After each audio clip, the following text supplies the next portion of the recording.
Bonjour à tous et bienvenue dans votre nouvel épisode de The Trick Play. Aujourd'hui, on fait le résumé, le débrief plutôt des finales de conférence. On jettera également un coup d'œil au top 25 du comité et comme vous le savez, qui a fait beaucoup de débats, plus les transferts, toute l'actualité et on se projettera évidemment sur les demi-finales qui arrivent à la fin du mois de décembre ou plus précisément au début du mois de janvier. Pour m'accompagner, je serai avec Elio. Salut Elio. Salut Gus, salut à tous. Avec Robin également. Salut Gus, salut Elio, salut à tous. Et c'est tout, nous serons que 3.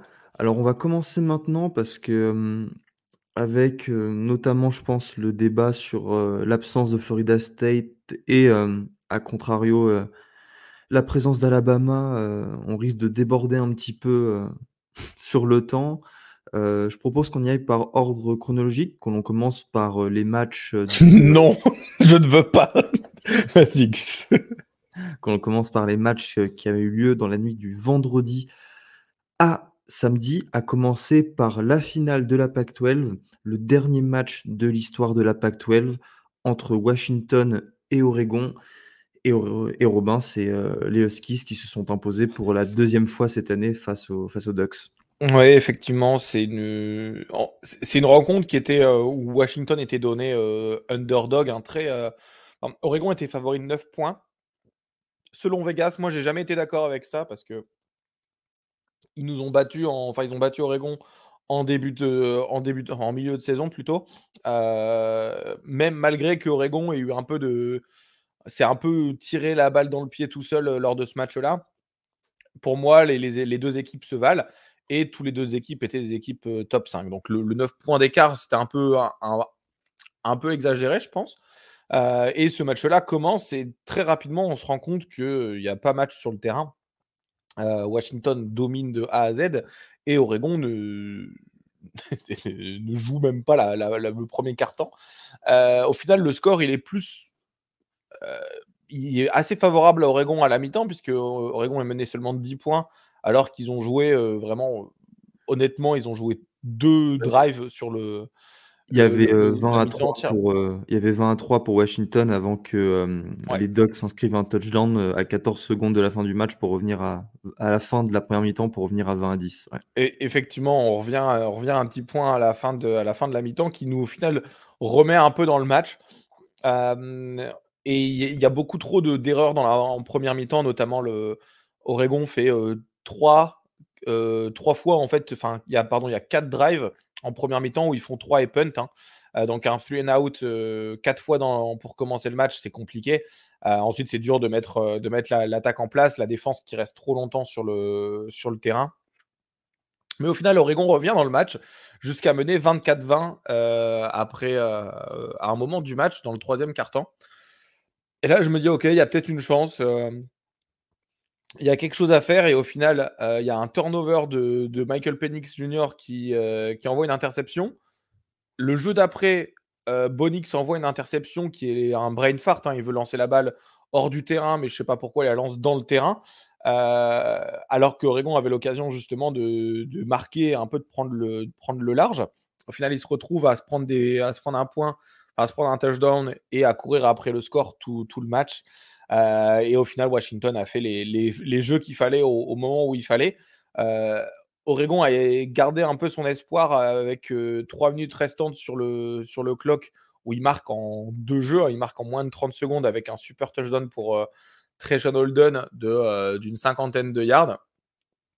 Au final, Oregon perd ce match comme la première fois où il s'est rencontré avec Washington, seulement de 3 points. Et c'est un peu symptomatique, entre guillemets, de l'identité d'Oregon en termes de college football. C'est que c'est un peu le PSG du college football. Ça me fait mal de le dire, mais la réalité, elle est un peu là. Dans les gros matchs, Oregon est très rarement là. Surtout, on l'a bien vu cette année, on a éclaté absolument tout le monde, à part quand on a joué Washington, où on s'est fait dominer. Et là, cette semaine, je pense qu'on avait l'occasion de faire mieux que ce qu'on avait fait en semaine 8. Et au final, on n'a pas du tout fait mieux. On tiré les mêmes balles dans le pied au même moment des matchs. Et voilà, c'est très dommage parce que je pense qu'Oregon est une top 5 team cette année, hein, mais qui se sont fait battre par une top 2 team. Washington était très fort, mais Oregon était très fort, mais Washington l'était encore plus. Du côté de Washington, qu'est-ce qui explique la victoire des Huskies? Où ont-ils dominé? Ah, ils ont dominé sur les lignes, hein. Sur les lignes, ils ont mal axé la D-line d'Oregon. Leur running back Johnson qui court pour presque 150 yards, il me semble que c'est 129 yards. Il court en tout cas, il court pour 130 yards. Il court pour 2 TD, 129 yards. Également, je pense que le gros du sujet, c'est la D-line. Ils ont mis pas mal la pression sur Bonix et le jeu de course a été un peu annihilé, à l'image de Bucky Irving, hein, qui est un top running back cette année, qui fait seulement 28 yards. C'est pas assez pour gagner, et Washington, ils ont dominé sur les lignes alors que c'était censé être l'identité d'Oregon.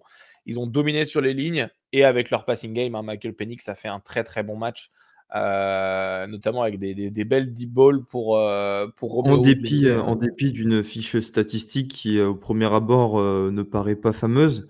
Ouais. Mais moi, enfin, je vais pas vous mentir, j'avais école, le samedi matin. J'ai pas regardé le match, mais j'ai regardé un replay et un peu, en fait, comme toute la saison, c'est dans le dernier quart-temps où, il a été excellent.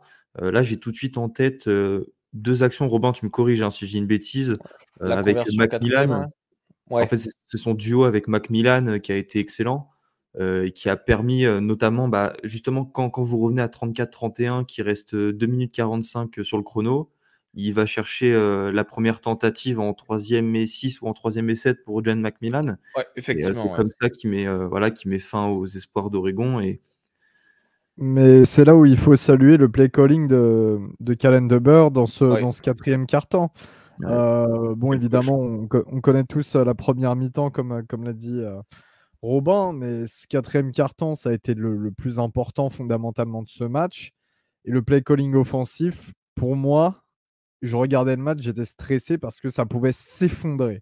C'était vraiment un moment où, tactiquement parlant, tout était crucial en fait. Chaque appel de jeu était crucial.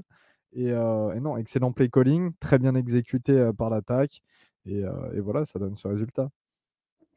Niveau statistique, avant de passer au match, suivant, d'ailleurs qui concerne Oregon. Michael Penix termine à 27 passes complétées sur 39 tentées, 319 yards pour un touchdown et une interception. Mais c'est surtout Dion Johnson, hein, avec en 28 portées, a couru pour 152 yards et 2 touchdowns. Bonix a envoyé 3 touchdowns. Il a été moins précis que d'habitude. Enfin, faut dire que son pourcentage de complétion sur l'année était juste, enfin, était hallucinant, quoi. On doit avoisiner les 75 ou 80. Là, ça a été moins bien, à 62. Ce qui se passe pour Oregon, Oregon se qualifie pour, du coup, pour le Fiesta Bowl. Donc, les Ducks iront quand même à un bowl, du Nouvel An et non, c'est pas le Fiesta Bowl. Si, c'est le Fiesta Bowl, Robin, hein. Si, c'est le Fiesta Bowl contre Ouais. Liberty. D'ailleurs, je me Justement, demandais. Liberty, on y vient et après on parlera justement de vite fait de l'affiche et de tes doutes, je sais de quoi tu vas me parler. Ouais. C'est la victoire de Liberty en, fi en finale, pardon, qu'est-ce que je dis moi? De la conférence USA. Voilà, parce que, les, Flames ont battu New Mexico State sur le score de 49-35. Alors, il faut dire que Diego Pavia, le quarterback des Aggies, s'est blessé à un moment du match, hein, ce qui a rendu la tâche encore plus ardue, pour une potentielle, victoire. Ce qui permet à Liberty, en fait, de terminer la saison invaincue, hein, pour la première année de, Jamie Shadwell, l'ancien coach de Coastal Carolina. Ce qui fait que, bah, Liberty a obtenu son ticket pour un bowl du Nouvel An. Liberty était en ballottage avec, SMU et Tulane et finalement, voilà, ce sont les Flames, qui se déplaceront du côté du Fiesta Bowl à Glendale, dans le stade des Cardinals, pour y affronter Oregon. Pas tant d'autres choses à rajouter sur ça. Beaucoup de personnes ont reproché, le choix de Liberty, parce que Oui. Liberty avait le calendrier le plus facile du college football cette année, le 133e, plus facile, calendrier, si je peux le dire comme ça. Plus difficile plutôt. Ah oui, 133e plus difficile calendrier. oui, et le plus difficile, pardon, Elio. Et ce qui a gêné pas mal de monde, surtout avec les justifications du comité, qui, avec Florida State et Alabama, s'en fout de la saison invaincue. Mais là, comme par hasard, la saison invaincue rentre en ligne de compte pour Liberty et non pas Ouais, mais pour ils ont leur SMU QB qui avait perdu titulaire. 2 matchs face à TCU et Oklahoma. Ouais, Donc voilà. et moi je me demande pourquoi, au-delà du choix de Liberty, pourquoi c'est Oregon qui se chope l'équipe du Group of Five alors qu'ils sont le 8e et que par exemple Ole Miss ou Penn State se jouent entre eux alors que c'est les moins. USC était combienième l'année dernière quand ils se sont mis face à Tulane? Bah, USC avait perdu USC devait être 6 ou 7. Hein. Parce Bah qu'en fait, Ouais, voilà, mais ouais. ouais, mais les gars, il y a le roulement des bowls pour les demi-finales et après, vous savez, chaque bowl accueille une équipe d'une conférence en particulier. Il y en a certains, c'est at large. Enfin, c'est pas les mêmes paramètres tous les ans. Non, non, non, je sais bien. Non, mais c'est pour ça que je prends l'exemple de USC parce que USC était très bien classé, a tout de même été mis face à Tulane et Tulane a remporté le match. Donc ouais, mais là, je c'est pas pense pas que pareil. ce soit Hein. je pense pas que ce soit si mal. C'est peut-être Là, l'ego qui joue là, Robin, sur Non, celle-ci. non, non, c'est pas pour ça, c'est surtout pour avoir un beau match-up parce que je pense que, en fait, moi, j'ai pas pu aller à Vegas parce que je travaillais, mais j'avais vraiment failli y aller. Du coup, je me suis dit peut-être pourquoi pas faire le ball game. Et s'il y avait eu un gros match-up, j'aurais fait le ball game avec d'Oregon. Donc, mais là, je vais pas aller me déplacer, voler jusque dans l'Arizona pour au final regarder Liberty jouer, tu vois. Sachant que Liberty, c'est bien beau, mais la ligne, elle est sortie. Là, c'est plus 17 pour Oregon sur la ligne. Donc, ça prouve vraiment à quel point il y a une différence entre les deux programmes qui est assez énorme. Ouais. Mais bon, Faudrait regarder quelle était la ligne de USC face à Tulane l'an dernier. ouais, ouais, Quelqu'un peut effectivement. aller vérifier pendant qu'on passe à la suite? Ouais, vas-y, bah, je vais aller Ça serait pas vérifier mal d'avoir un moi-même le élément de temps que. comparaison. Parce qu'en fait, moi, je vais pas pouvoir forcément parler du titre de Big 12 notamment, puisque moi, j'ai pas regardé ce match. J'étais trop touché pour regarder du college football assez tôt. J'ai regardé que On s'en que occupe la avec, SEC. Donc, si tu t'en occupes, je regarderai. Elio. Bah, à vrai dire, on s'en occupe avec Elio, mais quelle déception ce match quand même. Enfin, quelle déception d'un point de vue extérieur pour toi et moi qui ne sommes pas fans des Cowboys ou des Longhorns, parce que Ah, bah, tu voilà. parles de Texas Oklahoma State, excusez-moi, je cherchais juste la ligne. Non, non, mais je vais même pas, Gus, je vais même pas vraiment parler de ce match. J'ai vu quelques actions, c'est tout. Ça m'a pas intéressé. J'ai même pas encore regardé le replay pour tout te dire. En fait, Moi je l'ai quitté au second quart-temps, quoi. j'ai pas arrêté de dire que la Big 12 était assez intrigante cette année parce qu'on savait vraiment pas qui pouvait se hisser jusqu'en finale, quelle équipe allait être meilleure que d'autres, etc. À part évidemment Texas sur le papier qui avait un peu plus d'arguments, également Oklahoma, mais qui sortait d'une saison décevante l'année dernière.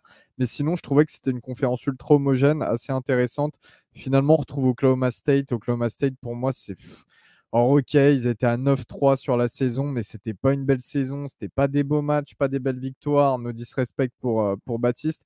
Et les voir en finale, ça me hypait archi pas. Et j'ai eu raison parce que Texas les a éclatés 49-21. Il n'y a pas eu de suspense. À la mi-temps, il y avait un score genre 35-14. Voilà. Puis on n'a jamais réellement eu de Cowboys dans le match, j'ai envie de dire. Ça a permis à Texas un petit peu d'asseoir son hégémonie, aussi de valider sa place en playoff de college football. Mais en dehors de ça, c'était vraiment pas un match intéressant. C'était pas du tout le match le plus attendu. Je crois que c'était le match d'ailleurs le moins attendu du week-end, en tout cas à mes yeux. Ah non, peut-être pas le moins attendu, mais le plus décevant, non? Parce que Le moins attendu, le moins attendu. J'avais ah beaucoup ouais. plus de suspense sur les autres matchs. Ouais, et moi, je suis d'accord Bah, avec Elio avant moi, le même match le que. moins attendu, c'était Michigan, Iowa et voir Florida State, Louisville, hein.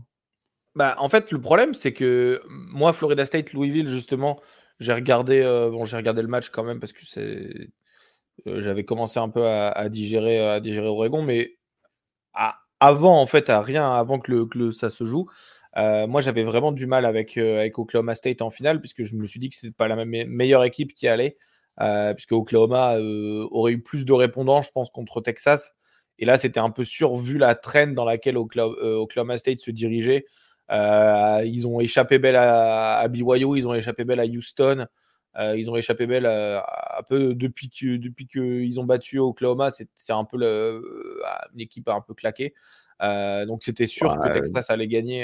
gars, enfin, je comprends ce que tu veux dire, Non, mais arrête, Gus, t'es pas en train de me dire que Oklahoma aurait mis une meilleure opposition. Enfin, aurait ouais, pas mais mis une meilleure on opposition. en revient. Non, mais je suis d'accord avec toi, évidemment, mais on en revient toujours au même débat, quoi. Si Oklahoma était meilleur qu'Oklahoma State, bah fallait gagner Bedlam, quoi, tu vois.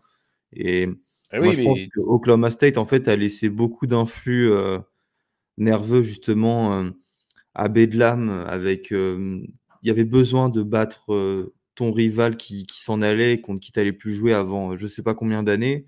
Et comme tu le dis, bah après ça a pesé évidemment parce que ils ont perdu à UCF à Orlando 45-3. Comme tu l'as dit, face à Houston et BYU, ils échappent de peu à la catastrophe. Et au final, par un concours de circonstances, parce que Kansas State, Oklahoma et tout se sont cannibalisés, et bah, ça leur a ouvert la porte pour la finale de Big 12 face à Texas, qui semblait quand même cette année en Big 12 largement mener les débats, être la meilleure équipe. Et voilà, ce match, bah, comme vous le dites, ça a pas, voilà, le match n'a pas menti. Et ça l'a. Moi, je retiens, si, il y a quand même quelques trucs que je retiens du match, c'est Queen Ewers, ça fait un gros match. Euh, Ça, c'est quelque chose qu'on peut pas lui enlever parce qu'il termine avec 452 yards, 4 touchdowns et une interception. Alors, évidemment, la défense d'Oklahoma State a été très poreuse en début de partie avec beaucoup de plaquages loupés. Mais voilà, quand tu complètes 35 passes sur 46, je pense qu'il y a une part quand même qui doit lui revenir.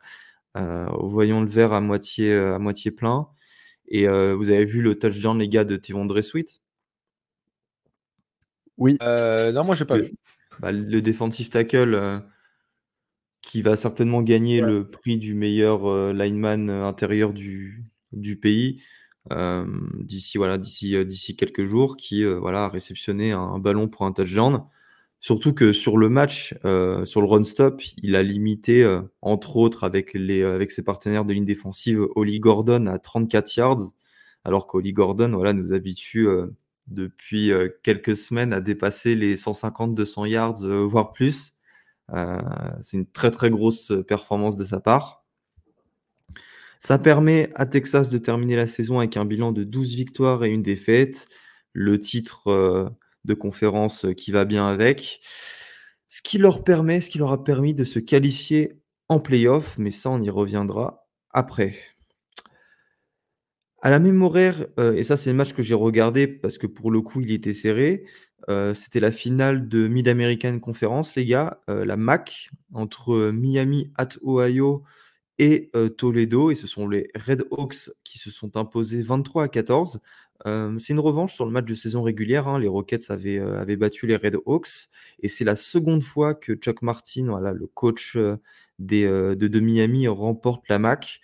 C'est un match qui a été intéressant jusqu'au bout, où, voilà, les deux équipes ont fait preuve d'une grosse défense, surtout celle des Red Hawks, hein, qui a obligé Dequan Finn à tenter à forcer ses passes. Et on le voit d'ailleurs sur sa fiche de statistiques, hein, il a complété seulement 50% de ses passes, alors qu'il est d'ordinaire un quarterback plutôt, plutôt précis. Qu'est-ce qu'on peut dire d'autre? Il y a eu Boise State UNLV aussi, les gars, en Mountain West. Alors, je ne sais pas si l'un d'entre vous l'a regardé. Moi, j'ai j'avoue jeté que un le coup groupe d'œil, of j'aime bien la five, là, Mountain ça a West. été un petit peu. En fait, j'étais à l'étranger là ce week-end, donc le groupe of five, j'ai un petit peu zappé. J'ai pas encore regardé. Pour vous faire un exemple, hein, à nos auditeurs, on enregistre en général, vous le savez, le lundi soir. Et là, j'avoue qu'avec la NFL, en rentrant le dimanche en fin de journée, tout ça, j'ai eu beaucoup de choses qui m'ont empêché de regarder un peu les matchs de Power 5, donc du groupe of five. Donc, je ne vais pas me prononcer dessus. Si ce n'est pour dire que quand même, Boise State, mine de rien, on pensait que le programme était sur une grosse pente descendante. Ils ont réussi à remporter la Mountain Ouais, West. surtout qu'ils ont viré ils ont viré leur head Ouais, coach en pleine ouais. saison. Et ils avaient que 7 victoires, 5 défaites, hein, au bilan général. Ils sont passés en finale de Mountain West grâce à l'ordinateur, hein, qui avait calculé.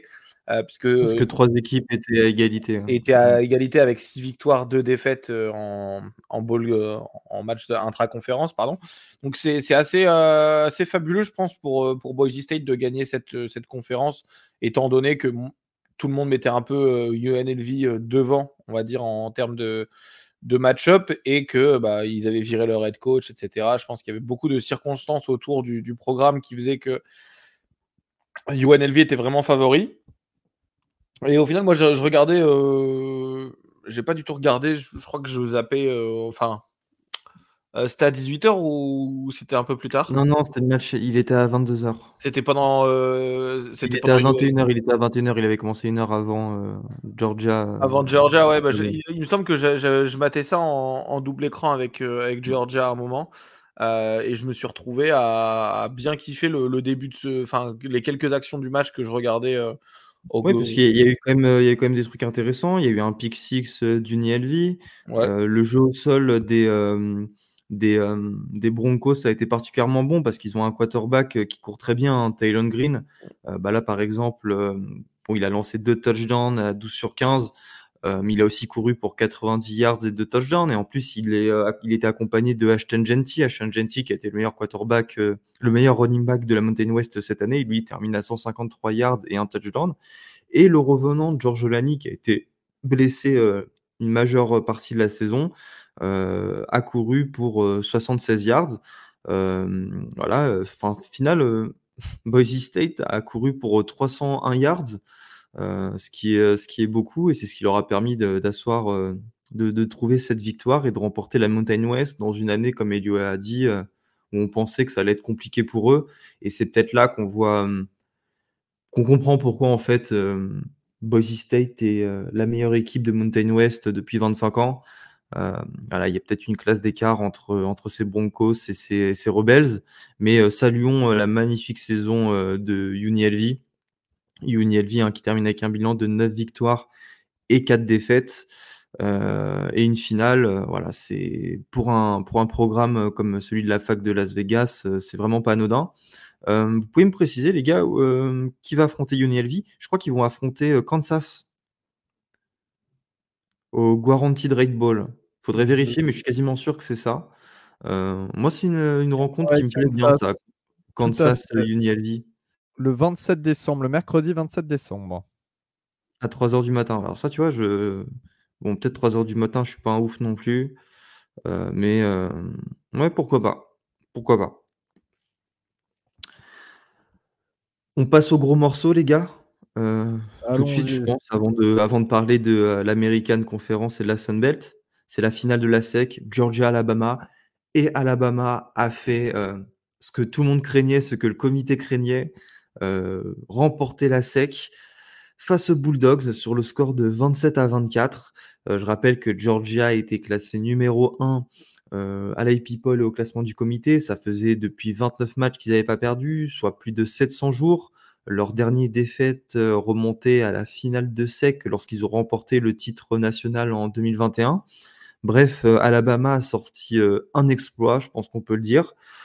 Qui veut prendre la main? Parce que je pense qu'il y a beaucoup de choses à dire sur ce match, déjà en soi et après au niveau de ses répercussions. Déjà dans un premier temps, match, maîtrisé, pour Alabama, en fait, tout au long du match. Évidemment, ça s'est rendu un petit peu coup pour coup, mais il y a quand même une sorte de période désertique pour l'attaque de Georgia entre le deuxième et le troisième quart-temps où ils inscrivent seulement 3 points. En face, le Crimson Tide, ça a inscrit des points à chaque quart-temps, même si parfois c'était qu'un seul field goal. Ils ont réussi à contenir, comme je le disais, cette attaque de Georgia. Il y a une belle défense, je trouve. Ah ouais, avec un front Euh, seven exceptionnel, hein. Ouais, tu vois, par exemple, ils ont réussi à obtenir 2 sacs et 7 plaquages pour perte face à une des meilleures O-line, si ce n'est la meilleure du pays. Pas la meilleure, mais une des meilleures, on se comprend. Voilà, on a eu un Jalen Milroe, bon, qui rend pas une fiche de stats exceptionnelle, mais qui a été efficace dans les moments importants, qui a lancé 2 Exact. touchdowns.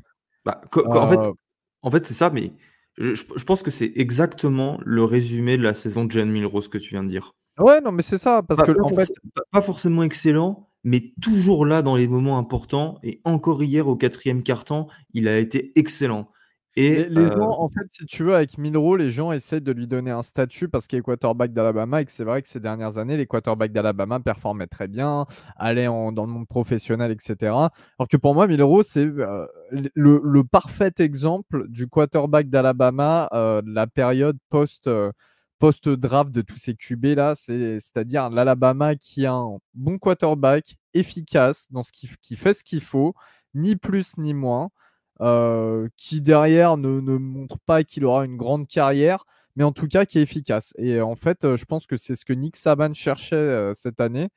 Et il a trouvé finalement avec Milroe qui a stabilisé le poste alors que c'était pas donné en début de saison. Et là, voilà, bah, ça paye. Victoire face à Georgia.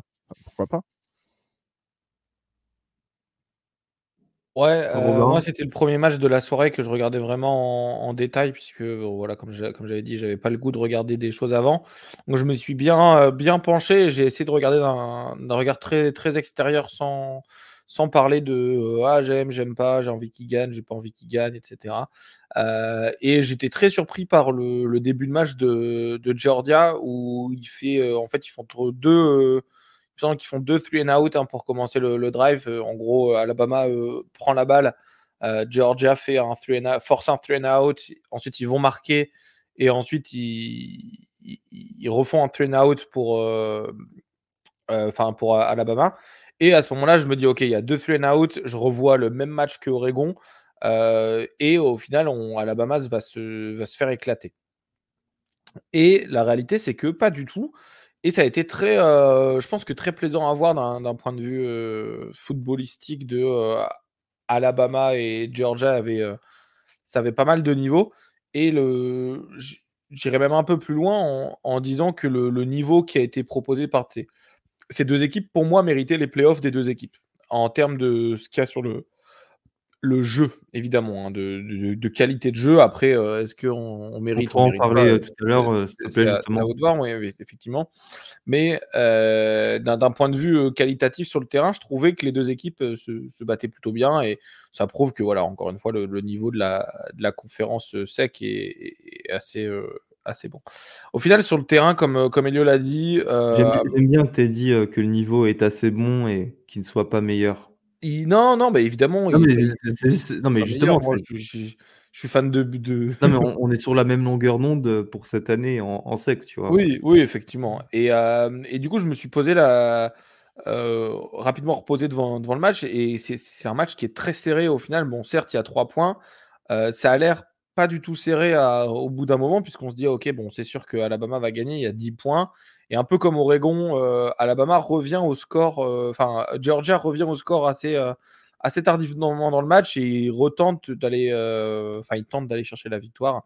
Malheureusement, c'était un peu trop tard pour Georgia.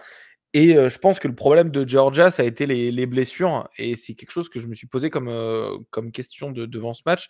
C'est que Brock Bowers, il n'avait pas du tout l'air à 100%. Lan McConkey également n'était pas à 100%. Ils n'arrivaient pas à avoir la séparation qu'ils auraient eu besoin en réalité. Et ça se voyait puisque tous les ballons que McConkey et Bowers étaient targetés, c'était vraiment que des ballons qui étaient 50%. Et je me suis dit, ça se voyait dès qu'ils allaient sur le bord du terrain, ils étaient en train de boiter. Et je pense que Georgia, avec la profondeur qu'ils ont, ils auraient dû ne pas les mettre sur le terrain en disant, je préfère un mec qui a 100%, qui a 80% du talent de Brock Bowers et de McConkey, mais qui a 100% plutôt que de jouer avec des boiteux. Et je pense que Georgia a perdu le match sur ça, sur le fait de forcer ses joueurs stars, entre guillemets, à être sur le terrain alors qu'ils étaient blessés. McConkey, ça se voyait dès qu'il se faisait toucher. Il se relevait, ça prenait une éternité à ce qu'il se relève. Et quand il allait sur la sideline, ça se voyait qu'il était en galère. Donc moi je pense que ils l'ont perdu sur quelques petits détails et bah, c'est ces 3 points, les détails. Et Alabama a montré qu'ils étaient meilleurs que Georgia sur ce match-là. Je pense qu'au vu de la saison, ça se vaut et s'ils se rejouaient, il y aurait toujours un match hyper serré. Et puis, Suite à la petite période là, de disette de Georgia hein, sur le match où ils ont mis 2 cartons avant d'inscrire des points, avant que Carson Beck marque un touchdown à la course, donc dans le quatrième carton. Il y a une situation où Alabama était en 3-2, même peut-être en quatrième. Non, je crois en troisième et deux. Bref, et là, on sentait que Georgia commençait à pousser. Et voilà, Jalen Rowe commence à un petit peu se balader dans sa poche et sort une shovel pass pour, bon, je me rappelle plus qui était le joueur, c'est peut-être Malik Benson ou Isaiah Bond, enfin qu'importe.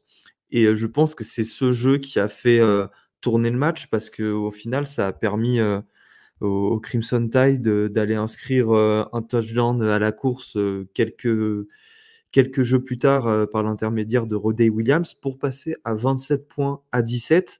Et le touchdown de Kendall Milton de Georgia, de Kendall Milton à la fin, voilà, a été trop tard. Ça n'a pas permis en fait à Georgia de récupérer une possession et d'aller peut-être chercher le game-winning drive. Puis surtout, je sais pas si tu t'en rappelles, mais en fait, ce touchdown, il arrive après un stop. Enfin, il me semble que Alabama fait genre 2 ou 3 stops dans les 5 derniers yards et ça perd genre 3 ou 4, enfin 30 ou 40 secondes sur le chrono, juste parce que les stops sont faits du côté d'Alabama et du coup, forcément, ça prend du. Enfin, perdre 30 secondes sur le chrono, c'est impossible de gagner avec 30 secondes de perdu sur le chrono, tu vois. Ouais, exact. On va passer parce qu'en fait, au final, j'ai l'impression que c'est un peu triste parce qu'on n'a pas eu, hormis ce match-là, de super finale de conférence. Enfin, Bah, je sais pas, moi, j'ai Oregon-Washington, je pense que d'un point de vue extérieur, moi, c'est vrai que je trouvais que c'était. surtout que d'autres années, tu vois, on a eu, moi je me rappelle du Baylor-Oklahoma State qui avait été Ouais, incroyable. c'était vraiment sympa. Euh, Ouais. Tu vois, on a eu des matchs comme ça. Là, j'ai pas trouvé ouais, hormis cette rencontre où même si tu savais que les équipes étaient au-dessus, mais il n'y a peut-être pas eu de scénario assez, tu vois, de scénario Hitchcockien un peu, Oui, des trucs de ça, dans fou. ce cas-là, il fallait Ouais. avoir du Oklahoma, enfin Oklahoma-Texas et en finale de Big Ten, faire un remake de Game, tu vois. Oui, mais, Euh, oui, non, mais ça, le mais truc, c'est que après, c'est la vérité de la saison régulière qui parle, tu vois. Et moi, oui, je pars oui, du principe que ou des quand tu arrives en conférences finale de merdiques, conférence, tu mérites d'y être. et d'une séparation des conférences merdiques de la part de la Big Ten aussi, parce que Oui, non, mais tous les ans, celui qui gagne The Game, en fait, il se retrouve à jouer, oui, en playoff, mais c'est comme à ça jouer depuis toujours. Purdue, tu vois.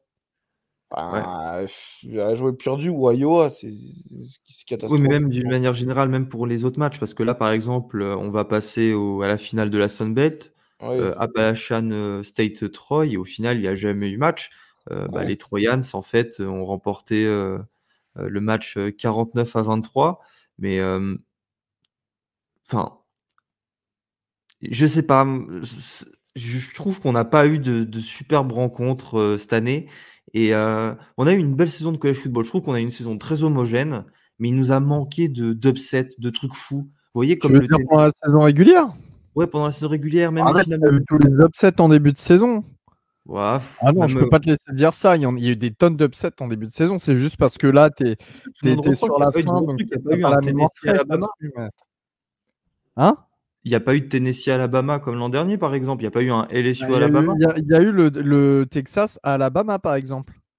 Ouais, ouais. Toi, ça t'impressionne pas Non, parce mais si. qu'on Oui, mais t'as une opinion autre ouais, que Texas, mais ça la impressionne performance est énormément de magnifique, gens. attention. La performance est magnifique, c'est juste que t'as pas eu des scénarios de ouf.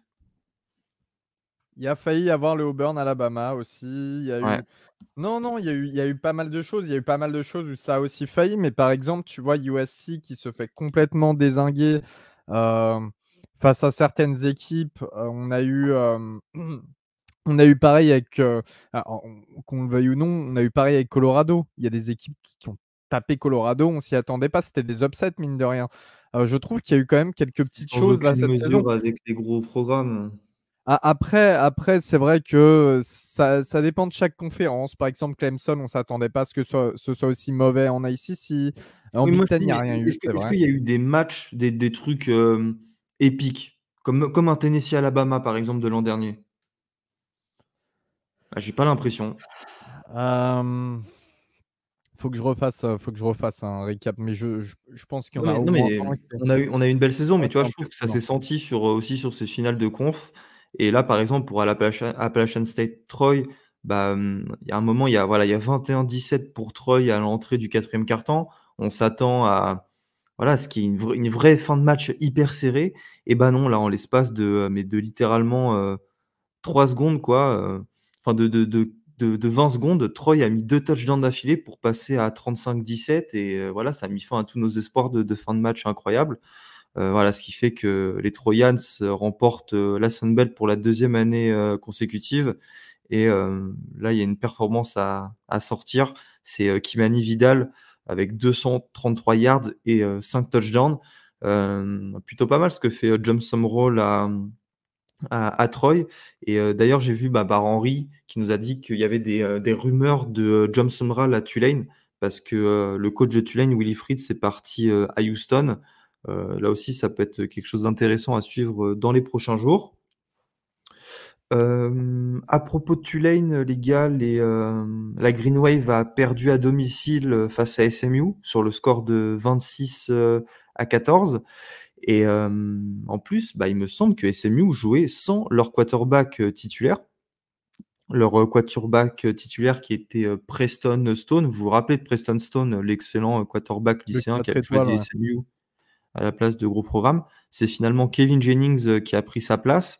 Bon, qui sort pas une grosse performance, mais une performance suffisante pour permettre aux Mustangs de gagner leur premier titre de conférence depuis 1984. Mais voilà, ça n'a pas suffi pour se qualifier au bowl du Nouvel An. C'est Liberty qui leur a coupé l'arbre sous le pied. Euh, des choses à dire, les gars, sur cette rencontre Ouais, mais Messieurs. je l'ai regardé également cette rencontre. Je me suis dit, tiens, ça peut être sympa. Et c'est vrai que moi, je trouvais ça plutôt plaisant à voir. Tulane a fait beaucoup d'erreurs techniques, je trouve. Il y a eu pas mal de. Alors, Pratt lance 2 interceptions, il me semble. Faudrait que j'ai la stat sous les yeux. Il lance une interception, effectivement. Mais en fait, il y a deux fumbles de Tulane, donc de Jaquan Jackson et Michael Pratt, qui perdent justement qui perdent ces 2 fumbles. Après, il y a également Kevin Jennings, hein, de l'autre côté, qui fait des fumbles. Donc c'était pas si propre que ça, mais au final c'était assez plaisant à voir. J'étais surpris du niveau de SMU. Je m'attendais vraiment à ce que Tulane un peu soit la figure Ouais. du groupe Mm. of five comme l'année dernière. Avec une défaite, il se serait peut-être pointé Non, moi, je encore pense, une fois, hein, en oui, New Year's il y Six serait, hein. Bowl, mais Avec la victoire, c'était ouais, quasiment sûr, non? ouais, de toute façon, c'était la seule équipe classée. Enfin, Ouais. Liberty était aussi classée, mais je me suis demandé à un moment si Tulane pouvait revenir. Michael Pratt a fait un match pas incroyable, j'ai trouvé, hein. Il fait 21 sur 36 pour 238 yards. Mais bon, au final, il y a un QB rating à 16,8. Je comprends pas trop. Je comprends pas trop tout ça, mais c'est vrai que sur ce match, je regardais surtout la fin match, le dernier carton, et SMU a mis 9 points, hein, dans le dernier quart. C'est ça qui arrive à la différence. Et surtout, SMU, ils ont fait des bons, comment dire, des bons plays en défense, surtout en quatrième tentative. Et c'est ça qui, je pense, qui amène la victoire, notamment, tu vois, en Tulane, en efficacité, en troisième tentative, c'est 2 sur 15, et en quatrième tentative, c'est 1 sur 4. Donc voilà, on voit bien à quel point SMU a mis la pression sur Tulane, et le manque de réalisme dans les downs qui sont critiques, qui a manqué pour Tulane. Mais en tout cas, très belle victoire de SMU, j'ai trouvé. SMU affrontera au Fenway Bowl Boston College. Tulane jouera contre Virginia Tech au Military Bowl. J'ai pas donné aussi le bowl que Boise State va jouer. Les Broncos iront du côté du stade des Chargers et des Rams, là, je sais plus comment il s'appelle, pour le LA Bowl face à SoFi, UCLA. SoFi Stadium. Voilà, le SoFi Stadium. Oklahoma State affrontera Texas A&M au Texas Bowl. Sinon, C'est le presque Red River Showdown. d'y Ouais, passer c'est un peu plutôt Red River Dawn là pour le coup. Hein. C'est pas terrible, mais bon. Non, mais c'est parce que c'était marrant. J'ai vu ça passer sur Twitter. En gros, ça s'appelle ça le proxy Red River Showdown, puisque Oklahoma State du coup rencontre Texas A&M, qui est l'autre équipe du Texas, enfin une autre équipe du Texas et une autre équipe de l'Oklahoma qui se rencontrent. Donc c'était assez marrant. Je trouvais le fait de se dire que ça peut être une sorte de Red River Showdown du pauvre. Et Miami at Ohio affrontera Appalachian State au Cure Bowl. Ça, c'est une belle rencontre. Et on aura aussi le droit à un Toledo, Wyoming à l'Arizona Bowl durant ce mois de décembre. On va terminer avec les 2 dernières finales du Power 5, à commencer par la finale de l'ACC où Florida State s'est imposé sur le score de 16 à 6 face aux Louisville Cardinals. On sait dans quel contexte Florida State joue à Charlotte sans son quarterback numéro 1, Jordan Travis, sans son quarterback numéro 2, Tate Rodemaker, qui était en protocole commotion. C'est donc le true freshman Brock Glenn qui a pris les rênes de l'attaque des Seminoles. Il termine le match avec seulement 55 yards lancés, 8 passes complétées sur 21. Et c'est donc au sol que Florida State a construit sa victoire, avec notamment Lawrence Tuafili, le fullback qui termine à 118 yards. Sinon, la défense de Florida State qui a pris ses responsabilités en l'absence de Jordan Travis et Rodemaker. Jack Plummer a lancé pour seulement 38% de passes complétées. C'est ridicule pour seulement 111 yards. Florida State a fait le job. Florida State devait faire le job pour espérer aller en playoff. Et ils l'ont fait dans ces circonstances. Quelque chose Non, d'autre. mais voilà, Louisville, fondamentalement, Louisville avait largement l'opportunité de gagner ce match. Pendant tout le match, on le voit. Mais derrière, qu'est-ce qui a joué? Les arguments de Florida State, c'est-à-dire une très grosse défense qui a très bien joué pendant tout le match. Une attaque à la course qui finalement leur a permis de remporter ce match. Et voilà, c'est pas tout par rapport à un quarterback. Alors, le débat était fait pour les playoffs, on ne le refera pas. Mais en l'occurrence, les forces de Florida State, on les connaissait. C'est ce qui leur fait remporter ce match face à Louisville. Louisville avait la place, mais Louisville n'a pas su faire la différence face à ce qui étaient les grosses forces de Florida State de base. Voilà, c'est tout. C'est simple que ça. Bon, de toute façon, pas grand-chose à dire de ce match. On va en parler Et surtout Florida après, State quoi. méritait de remporter l'ACC et c'est fait. Et Ouais. félicitations à Norvell qui a quand même tourné le programme. Pendant longtemps, on a douté de lui. Et au final, il a réalisé de grosses Complètement. choses. Et je pense qu'il est sur une lancée. Et je pense qu'il y a un sentiment de revanche qui doit être extrême du côté de l'effectif et du coaching staff et du programme en règle générale Ouais. pour l'année prochaine. Donc j'ai hâte de voir ce que ça va donner l'année prochaine. Et un optimisme palpable. Il y a qu'à voir les classes de recrutement que sont en train de se faire Tout les à fait. Seminoles. Ça annonce un beau futur pour eux. Florida State termine la saison à 13 victoires et 0 défaites, mais on y reviendra. Finale de Big Ten, là aussi on va aller vite parce que il s'est passé ce qu'on attendait. Finale Les honteuse. Wolverines se sont imposés 26-0 face à Iowa. Blake Corum a inscrit 2 touchdowns. Je pense pas qu'il y ait tant de choses à dire, si ce n'est que Michigan se qualifie pour la 3e année consécutive en playoff après avoir remporté la Big Ten.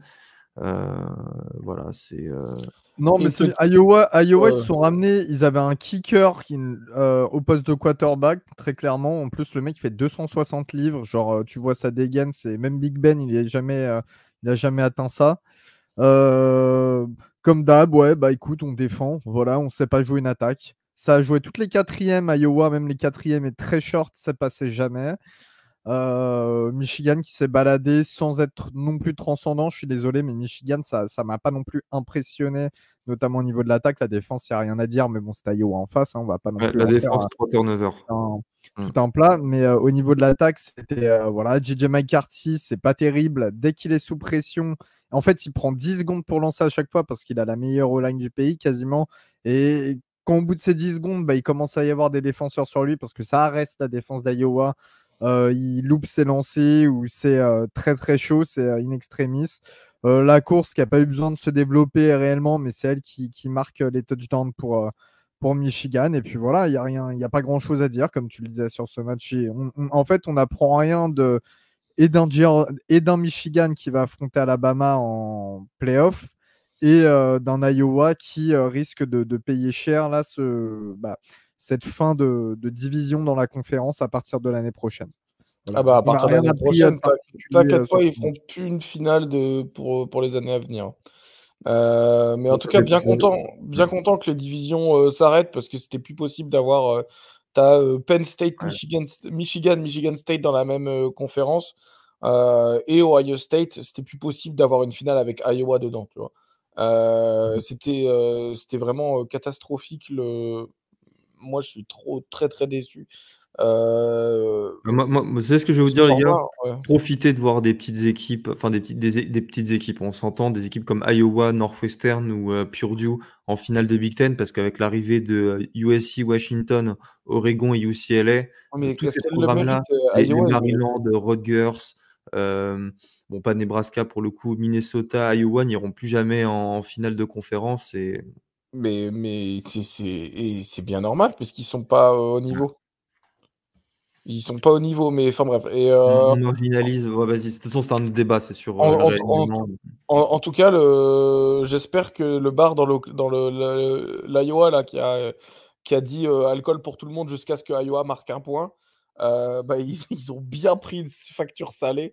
Je sais pas si vous avez vu passer cette news comme quoi il y a un bar dans l'Iowa qui avait annoncé que tous les consommateurs allaient boire gratuitement jusqu'à ce que Iowa marque des points.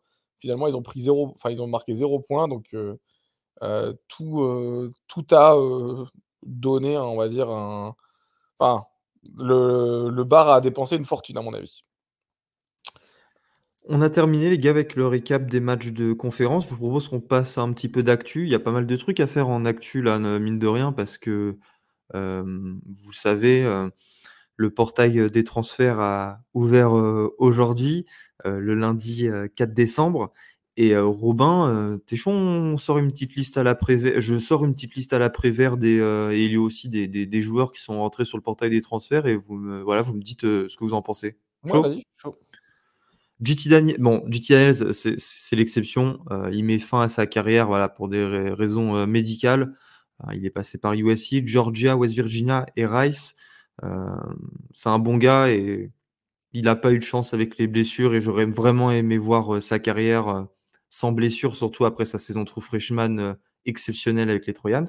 Riley Leonard quitte Duke après 2 très belles saisons à Durham. Là aussi, Riley Leonard va être un quarterback très demandé sur le portail des transferts. Ça parle beaucoup de Notre-Dame. Vous êtes d'accord? Ouais, je pense Notre-Dame ou moi j'espère peut-être Oregon si jamais il se dit qu'il veut aller à l'ouest, mais je pense qu'il va aller à Notre-Dame. Il a été recruté énormément hein, il me semble, de votre côté quand il était au lycée. Donc il y a déjà Ouais, une je crois pas. relation qui est créée. Ah, T'es sûr peut-être qu'il que n'avait pas été. si, t'as peut-être raison. Il me semble que Ray Leonard a été pas mal recruté du côté de Notre-Dame. Donc je pense que puis en plus, c'est typiquement le genre de QB qui vous irait bien. Moi, j'aimerais bien l'avoir, je le trouve très fort et un petit transfert, ce serait pas plus mal. Après, il y a d'autres. Je pense aussi qu'il va aller à Notre-Dame. Par contre, j'ai quand même des réserves. En toute sincérité, j'ai quand même des réserves que ce soit un très gros upgrade chez vous et que lui, il évolue réellement chez vous, qui step up encore plus. Euh, j'ai pas l'impression que vous êtes un environnement je suis désolé de dire ça, Augustin, mais j'ai pas l'impression que vous êtes un environnement qui fait de bons quarterbacks, des meilleurs quarterbacks. En Après, tout cas, c'est pas jusqu'à un pocket, présent, c'est pas j'ai un pas trouvé pocket que c'était passeur. le Donc, cas et je pense que Leonard, ça va être tu peux pareil. pas demander à Riley Leonard de lancer comme tu demanderais à un pocket passeur, comme on peut en avoir beaucoup en college football, tu vois. Donc, c'est quand même. Non, non, mais même par exemple, j'ai été un petit peu déçu de ce qui a été produit avec Hartman cette année, en l'occurrence, tu vois, comme exemple. J'ai l'impression qu'un Riley Leonard, bah, justement, va y avoir des limites à son niveau, mais aussi par le coaching staff. Donc, je suis pas Je pense que c'est un bon quarterback qui vous permet de rester stable, mais est-ce que ça va être un vrai step-up pour lui comme pour vous? Je suis pas certain. Il pourrait aller à Ohio State parce qu'à Ohio State, Kyle McCord est entré aujourd'hui sur le portail des transferts après une saison en tant que titulaire pour les Buckeyes. Ouais, grosse, Hem, grosse nouvelle, hein, ça, c'était pas attendu, on va dire, en fin de saison. ouais, complètement. Ça nous a tous Mike pris Cord, un c'est petit peu de pareil. court. Mike Cord, vous imaginez quand même là, c'est un tremblement de terre. Je ne sais pas si on se rend compte, les gars, c'est un tremblement de terre. Alors, Mike Cord, on imagine qu'il a été poussé vers la sortie par Ryan Day. Donc, c'est-à-dire que Ryan Day, il a en tête, voire il sait qui va venir chez lui parce qu'il va il va pas s'appuyer sur les remplaçants de Mike Cord. Ça, c'est apparemment, ça serait pas trop le cas. Il va aller chercher sur le portail. On se demande qui, mais je suis certain qu'il a quasiment un accord avec un QB. Parce que Ryan Day veut sauver sa tête. Très clairement, c'est ça. Je pense qu'il s'est pris une pression par le DA d'Ohio State du style c'est la dernière saison où ça peut. Enfin, c'est ta dernière saison, c'est ton ultimatum cette saison. Du coup, voilà. Et Kyle McCord, c'est pareil. Il va avoir beaucoup d'opportunités pour atterrir à droite, à gauche. C'est un bon quarterback. Il a encore du chemin pour se développer. Enfin, il a encore du chemin devant lui, mais pour moi, ça peut devenir un très bon quarterback. Je pense qu'il va avoir beaucoup d'opportunités. D'ailleurs, attention, Oregon, peut-être. Oregon qui voudra un mec confirmé, qui a joué dans une équipe confirmée en Big Ten. On ne sait pas. On sait pas. Moi, je le voudrais pas trop, mais effectivement, comme tu disais, hein, c'est un tremblement de terre et ça intervient en fait 2 jours après que Ryan Day était en conférence de presse, avait annoncé qu'il allait regarder toutes les positions pour l'année prochaine et que tout était remis un peu en compétition. Ça intervient 2 jours après ça, donc je pense qu'effectivement, comme l'a dit Elio, il avait quelque chose derrière la tête. Ça pourrait, peut-être, plaire à Cameron Ward. Cameron Ward, le quarterback, de Washington State depuis 2 saisons, qui est aussi entré sur, le portail des transferts. Il y a aussi Will Howard à Kansas State après, allez, 3 ou 4 saisons en tant que titulaire aussi qui est rentré. Dante Moore, le true freshman, titulaire, qui partageait le temps de jeu avec Ethan Gabbers à UCLA, voilà, qui quitte, les Browns, après seulement 1 an là-bas. DJ Uiagalelei, quarterback d'Oregon State, qui logiquement, ainsi qu'avec son coéquipier Aidan Shies, quitte Corvallis parce que voilà, Jonathan Smith est parti à Michigan State. Grayson McCall, le quarterback de Coastal Carolina, également, qui lui revint encore une fois sur le portail des transferts. L'an dernier, il était allé, mais il faut croire qu'il était tellement nul à l'école qu'il avait été refusé partout. Du moins, c'est les échos qu'on avait eus. Non, tu as une bonne nouvelle aussi parmi tout ça, les gars. C'est Casey Thompson, le quarterback de Florida Atlantic. La NCAA lui a donné un medical redshirt. Lui qui s'est blessé gravement, donc il reviendra l'an prochain pour une 6e saison de college football. Je rappelle qu'il avait commencé à Texas avant de partir à Nebraska pour enfin retrouver Tom Herman, le coach qu'il avait recruté à Texas, à Florida Atlantic. Il y a aussi Dion Gabriel, et ça, on peut peut-être s'arrêter un petit peu sur Dion Gabriel, qui est titulaire à Oklahoma maintenant depuis 2 ans, qui lui aussi voilà, rentre sur le portail des transferts une 2e fois. Il avait déjà quitté UCF après sa blessure, et là, le voilà parti vers d'autres cieux. Ouais, Dylan Gabriel qui sort de 2 grosses saisons, statistiquement parlant. Je pense qu'il veut faire une dernière saison. Il peut un peu coffrer avec une offre nil et dans un programme qui va. Je sais pas où il veut aller parce que Gabriel, il pourrait finalement se retrouver quarterback dans un petit peu n'importe quel programme. Mais Moi, quel j'aimerais bien programme Oregon en vrai. On a une histoire un peu avec Hawaï. en, Il vient en fait, d'Hawaï. C'est pas plus mal en vrai. le problème avec Gabriel, c'est qu'il y a 2 facteurs. Il y a le facteur risque blessure, parce qu'on sait qu'il est sujet aux blessures. Et le deuxième facteur, c'est il n'a plus qu'une année d'éligibilité.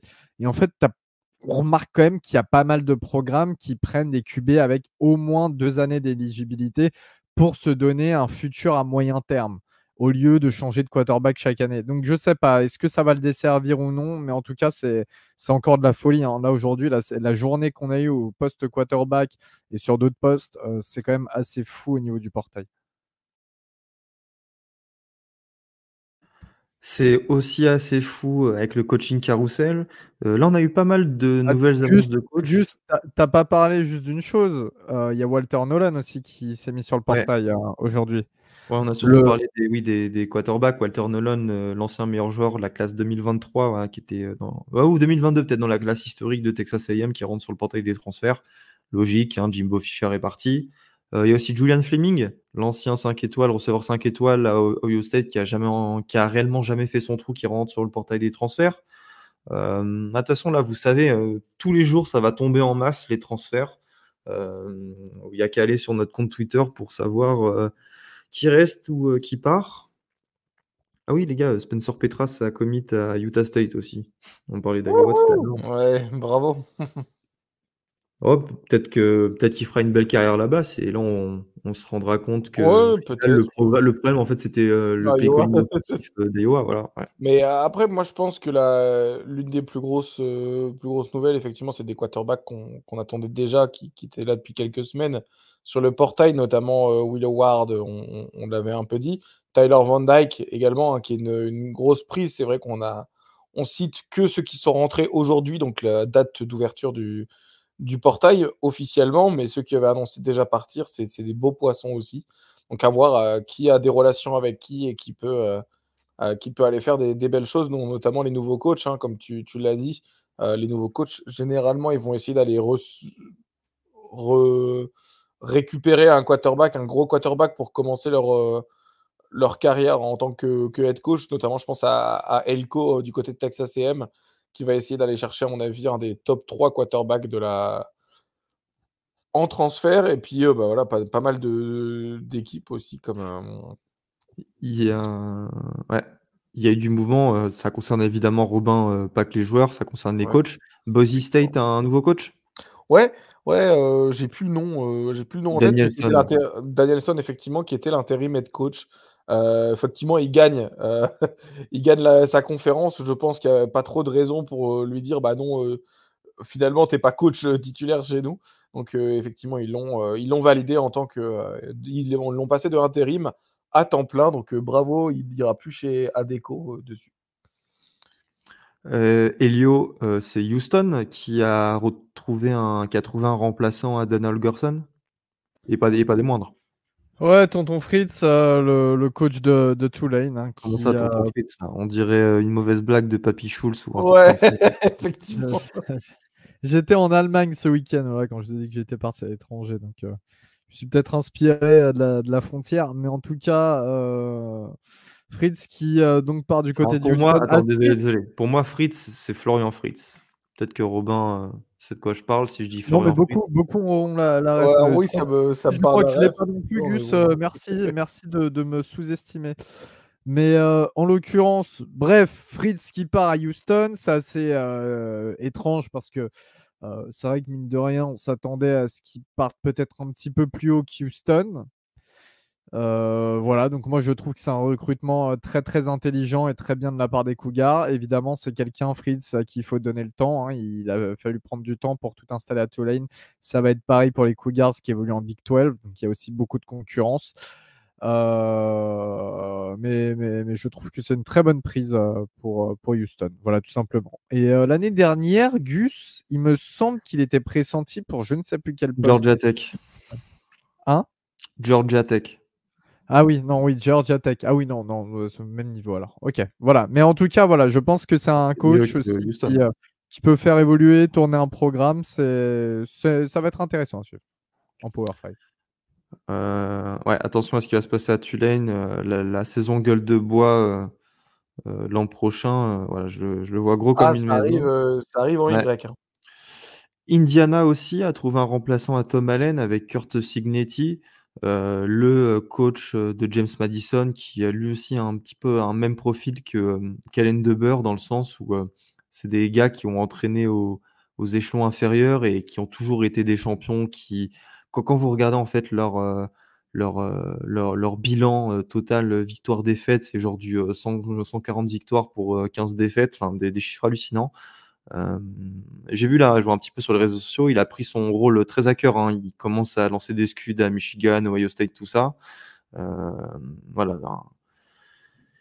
Et il n'a pas choisi la facilité, hein, parce qu'Indiana, c'est peut-être l'un des pires programmes du Power 5 et l'un des programmes où c'est le plus dur de gagner.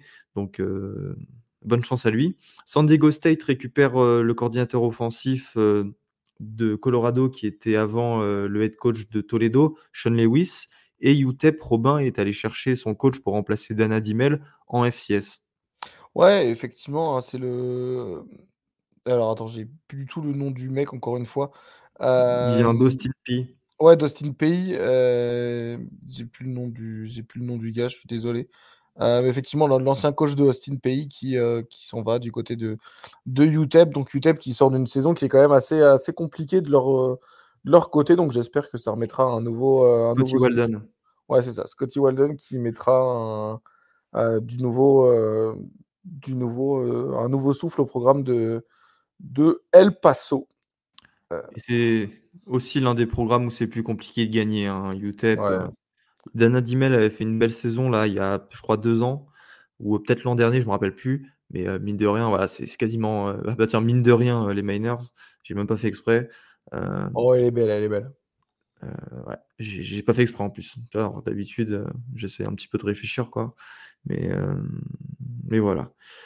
Allez, on va passer, les gars, au top 25 du comité. Alors, je vous cite d'abord les 4 premières équipes. Numéro 1, Michigan. Numéro 2, Washington.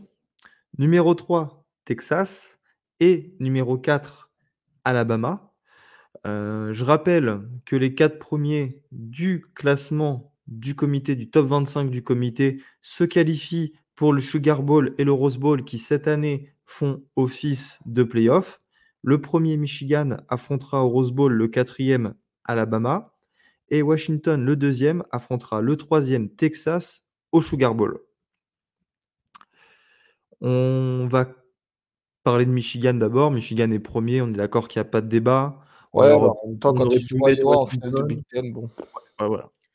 Ah, On... Michigan Rien à dire, a quand non? même battu, faut rendre à César ce qui est à César, après avoir eu un calendrier hors conférence exceptionnel.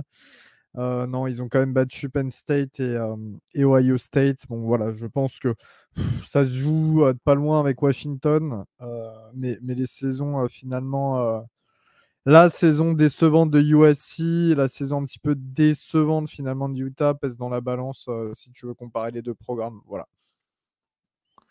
En deuxième, Washington. Là aussi, ça souffre d'aucune contestation. Moi, j'aurais peut-être mis Washington premier juste pour que les Huskies, en tant qu'équipe de Pac-12, jouent au Rose Bowl, mais c'est parce que voilà, je suis un peu à cheval avec ces trucs-là. Mais ça changera au fait que Washington se qualifie pour les playoffs et puis ça permet surtout à Washington d'éviter d'éviter Alabama. Donc, Après, ouais, effectivement, ça c'est permet vrai. d'éviter Alabama. Après, ça les fait jouer loin. Hein. Donc, ils seront l'équipe à domicile du côté du Cotton Bowl, il me semble, hein, qui est la. Non, c'est Non, c'est le laquelle? Sugar Bowl. Le Sugar Bowl, pardon, C'est en à la Louisiane. Nouvelle-Orléans. Donc, c'est Ouais. assez loin d'aller jouer à la Nouvelle-Orléans quand tu es l'équipe à domicile, surtout que Texas, enfin, tu es censé être l'équipe à domicile, mais surtout que Texas, forcément, bah, ils se prennent c'est juste à côté de chez eux, en la Louisiane. Donc, ils seront techniquement l'équipe à l'extérieur, mais il n'y aura que le maillot hein, qui indiquera que c'est l'extérieur. Donc, c'est assez dommage, je trouve, pour Washington de jouer très très loin de chez eux. Ouais, c'est Et qui ne joue pas au exact. Rose Bowl, évidemment, pour toi. Je suis d'accord avec toi. Et en quatrième, Alabama. Et je pense que c'est là où on va s'arrêter. Parce que vous le saviez, il y avait un débat pour savoir qui allait se qualifier en playoff avec cette quatrième place, notamment entre Alabama, Georgia ou Florida State. Florida State qui était voilà, qui a terminé la saison invaincue et champion d'une conférence du Power 5, l'ACC. Alabama qui remporte la SEC, mais qui perd un match en saison régulière à domicile face à Texas. Et Georgia qui remporte tous ses matchs, sauf la finale de SEC. Je commence avec toi, Elio. Tu fais partie des gens qui pensent que Florida State méritait cette place? Bah évidemment, évidemment, et Maintenant, je te demande tes arguments, s'il te plaît. c'est assez facile d'argumenter. Non, mais alors, je sais, je connais d'avance les contre-arguments qui vont être faits en expliquant le point de vue du comité, mais moi, en fait, je m'en fous un peu du comité. Là, je vais parler d'équité sportive et juste de manière naturelle, mais Florida State est en saison invaincue. dans une conférence du Power 5, qu'on veuille ou non, qu'on soit d'accord que ce soit la plus mauvaise actuellement du Power 5 ou pas. Alors que la Big 12, c'est pas non plus la folie, hein, on va pas se mentir. Je peux te dire un truc ou pas à propos de ça? Ouais, Parce qu'on dit que l'ICC est mauvaise. Mais attendez, l'ICC, qui a enfin, regardons les rencontres d'ACC et de, SEC, cette année les gars, hein, parce que moi je veux bien qu'on dise que l'ACC est moins bonne que la SEC. Je pense bah déjà, il n'y a qu'intrinsèquement pas des cupcakes en début de saison ou non tout au mais long de la eh, saison. Ils jouent pas Samford mmh, Samford, hein, je n'ai pas dit Stanford, Samford et Petauschnok. Non, non, mais c'est clair. Non, et non puis mais en pardon, dehors de ça, pareil, Florida State en ACC bat LSU en SEC et Florida en sec. et Et Florida en SEC. qu'on me dise pas que Florida, ceci, cela, machin. Florida, il y avait juste le quarterback remplaçant. C'était pareil pour FSU et c'était à Gainesville le match. Alors qu'on commence pas à me la faire. Oui, mais Florida, ils sont pas terribles cette année et tout. Moi, j'entends à longueur de journée que la SEC, c'est pas pour tout le monde. C'est pour ça que t'en as des fois qui ont des bilans pas terribles, machin, parce que c'est ultra dur et tout. Florida State a remporté les 2 matchs qu'il fallait remporter face à des équipes de SEC. Si on veut comparer l'ACC, la Big 12, c'est pas fameux non plus cette année. Pourtant, Texas, avec une défaite, au playoff. Voilà, pour moi, le job a été fait, a été même complètement fait de la part de Florida State. Il n'y a rien à dire. Les mecs, ils jouent avec leur quarterback numéro 2, ils gagnent à Gainesville. Ils jouent avec leur quarterback numéro 3 face à une bonne équipe. Louisville, je suis d'accord. Enfin, je suis pas d'accord avec ceux qui disent que c'est une mauvaise équipe. Faut pas regarder le college football pour dire ça. Ils gagnent ce match. C'est une finale avec le QB3. On sait que leur QB2 va revenir pour les playoffs. On sait que c'est une équipe qui a un jeu à la course, qui est très axé à la course avec Trey Benson et toi, Philly, et notamment le O-line. On sait que c'est aussi une équipe qui est très forte en défense, qui est une des meilleures défenses du pays, qu'on le veuille ou non. Et ben, je suis désolé. On a bien vu avec, par exemple, TCU Michigan l'année dernière, sur un match, tu sais pas ce qui peut arriver. Donc voilà, je mets ça en perspective sur ces playoffs. C'est un scandale ce qui s'est passé hier au niveau du comité, cette sélection d'Alabama par rapport à, enfin, au-dessus de Florida State. Voilà, c'est encore une histoire d'argent, de droits télévisuels, etc. Et surtout Ah, moi je de suis pas bien d'accord. s'entendre avec la SEC, parce que c'est ça, le comité veut C'est juste pas une bien question s'entendre d'argent, avec la SEC. c'est une question d'audience. Parce Oui, que Florida d'audience. State Non, mais est une fanbase énorme. après, Florida State a une aura à travers tout le pays, hein. Oui, mais Alors, c'est ce que je te dis, donc c'est pas une question d'argent, c'est juste une question de, le comité a peur que Florida State se fasse éclater. Pour moi, c'est juste ça, qui c'est ça. inquiète le Alors, comité. Oui, oui, non, c'est mais une c'est peur exactement ça, hein. illégitime. Et quand je vois, par exemple, ce que produit Michigan en finale de conférence et que je sais que derrière, ils vont Oui, affronter mais Florida State, je suis désolé, je me dis pas, ouais, Michigan gagne à 300%. Et d'ailleurs, ah ça a oui, encore été oui, prouvé l'année dernière. Donc je voilà, suis je décisif. suis déçu, extrêmement déçu. Robin, est-ce que tu as un autre argument, Alors, que vient de moi, dire Elio? je suis déçu pour la enfin, en réalité, je suis comme Elio et un peu comme tout le monde, je suis déçu pour Florida State parce ils font une superbe saison et l'équipe ne se résume pas seulement au QB. Évidemment, d'un point de vue sportif, c'est très dommageable de se dire que Alabama y passe. D'un point de vue également, mais tu l'as dit, hein, tu sais, d'un point de vue, viewers, je pense que Florida State se ferait éclater. Si on regarde en termes de eye test, hein, donc ce qu'on voit sur le terrain et le ressenti qu'on a, quand je regardais Louisville avec, enfin galérer, c'était catastrophique et je me dis: «Ben, Louisville est moche», mais le Florida State, c'était encore plus moche, enfin, c'était tout aussi moche, pardon. Hem, certes, Florida State a la défense, le running game et tout, il y a pas de souci, mais dans ces matchs-là, il faut absolument, continuer à jouer, heu et continuer à gagner les matchs, tu vois? Pour moi, il y a pas de En fait, je pense que un peu tout le monde, a le même avis dans le sens où, on comprend le raisonnement du comité, mais on voudrait que ça ne soit pas ce raisonnement qui soit appliqué. Le raisonnement, c'est, heu, Florida State est amoindri, par, l'absence de Jordan Travis qui réduit leurs chances, de gagner, voire pire, qui augmente leurs chances, de se prendre un blowout, ce que veut à tout prix et ça je le comprends éviter le comité et de l'autre, nous, le raisonnement que l'on veut voir appliqué, c'est-à-dire, mettre les 4 équipes les plus, méritantes et non pas forcément les meilleures. Et c'est là où c'est un gros problème parce que et là je viens moi du coup avec mon argument, c'est, qu'on applique, aux Seminoles, ce qu'on refuse d'appliquer aux autres équipes et notamment à Alabama. Pourquoi c'est qu'aux Seminoles qu'on applique le débat du, «Ouais mais eux, il leur manque ceci, il leur manque leur quarterback, eux ils ont eu des matchs compliqués», alors que de l'autre côté, Alabama, Heu, a remporté en match interconférence, a seulement affronté, South Florida contre qui ils ont failli perdre, Chattanooga et Middle Tennessee, qu'ils ont failli perdre, face à Auburn sur une 4e et 31. Oui, oui, on est d'accord, là, Gus, je pense qu'on est d'accord avec toi. Après tu pas de dire sur: «Ah oui, mais les grandes équipes, elles doivent gagner, c'est dur de gagner en college football». Oui, mais même dans ce cas-là, pourquoi on n'applique pas ce raisonnement à Parce Alabama? qu'il y a Alabama un Alabama a été nul à chier face à Texas A&M et Arkansas. oui, Arkansas, qui est je une suis équipe d'accord nulle à avec chier. Ils ont failli perdre face à Auburn et c'est toi le premier Robin, qui a été à dire que le DB, avait été ah oui, quasiment un c'était nul, criminel sur cette 4e et 31. Voilà, mmh. pourquoi on élude tous ces trucs pour Alabama et pour, Florida State on va chercher, on ressort tous les arguments sur la table. Ah mais je suis d'accord. Moi, je pense que le pire argument, c'est le fait que, Alabama soit en sec.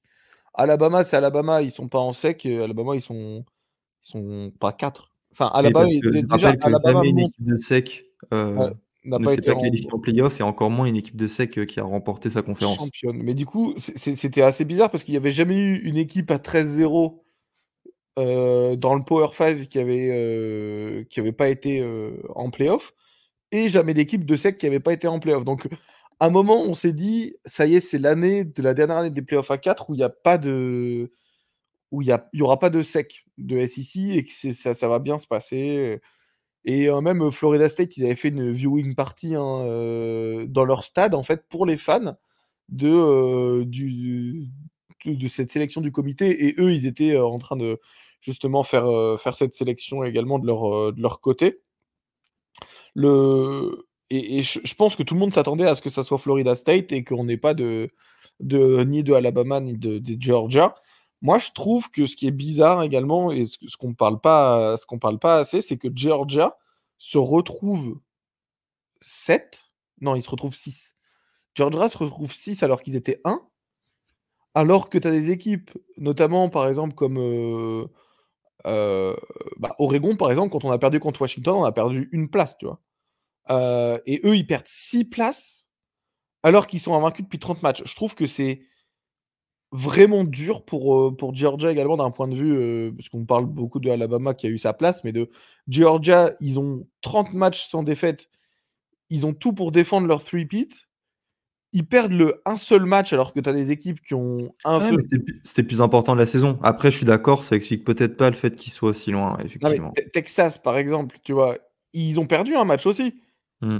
Qui est-ce que tu dis que tu mets, Texas ou Alabama ou Georgia? Moi, tous les jours, je mets Georgia au lieu de Texas. Ouais, mais Texas gagne C'est sa conférence. Texas est allé gagner Alabama alors Oui, que mais sa Georgia a conférence, eu excuse-moi, tu as vu a eu contre une qui ils ont promenade joué de en santé toute finale? l'année. Tu as vu Tu vois? contre qui ils ont C'était joué en le finale? truc Non, mais le tu mais as le vu truc, contre c'est qui que ils ont regarde, joué en finale?